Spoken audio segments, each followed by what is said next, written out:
పోతే గతంలో ఇప్పుడు నిన్ననే మన దగ్గర ఇంటర్వ్యూలో తులసిరెడ్డి గారు చెప్పారు. ఆయన ఉన్న టైంలో 6 జడ్పీటీసీలు ఉంటే పులివెందుల్లో 3 గెలిచిందట అప్పుడు తెలుగుదేశం పార్టీ. అప్పుడు కడప జిల్లా పరిషత్ చైర్మన్ ఆయనే తెలుగుదేశం తరపున గతంలో గెలిచింది. 2 మేము పోటీ చేయలేదు, 3 మేము గెలిచాం, కాంగ్రెస్ గెలిచింది ఒకటే అప్పుడు ఆ రోజున. అలాంటిది సాధించాము. సరిగ్గా పోరాడితే ప్లాన్డ్గా వెళ్తే అదేం కంచుకోట కాదు, ప్లాన్డ్గా లేనప్పుడు మాత్రమే కంచుకోట అవుతుంది అన్నటువంటిది నేను చెప్పుకొచ్చినట్టు. వాస్తవంగా ఆ తర్వాత కాలంలో చొరనీయకుండా చూసుకొచ్చుకున్నారు రాజశేఖర రెడ్డి అయినా జగన్మోహన్ రెడ్డి అయినా.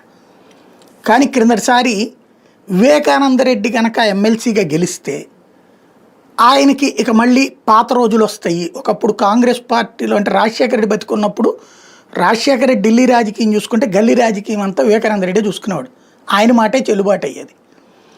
ఆ తర్వాతన జగన్ వచ్చిన తర్వాతన వివేకానంద రెడ్డి ఏమో కాంగ్రెస్లో ఉండటంతో అక్కడ గ్రిప్ అంతా కూడా అవినాష్ రెడ్డి వీళ్ళకి వదిలిపెట్టేశారు, భాస్కర్ రెడ్డి వీళ్ళకి గ్రిప్ వీళ్ళ చేతుల్లోకి వచ్చింది.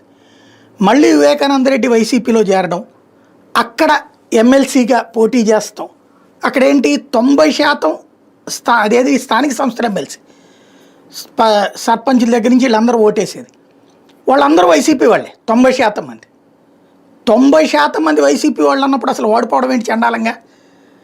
ఎవరు గెలిచారు ఆ రోజున? బీటెక్ రవి గెలిచాడు. ఎలాగా? వీళ్ళు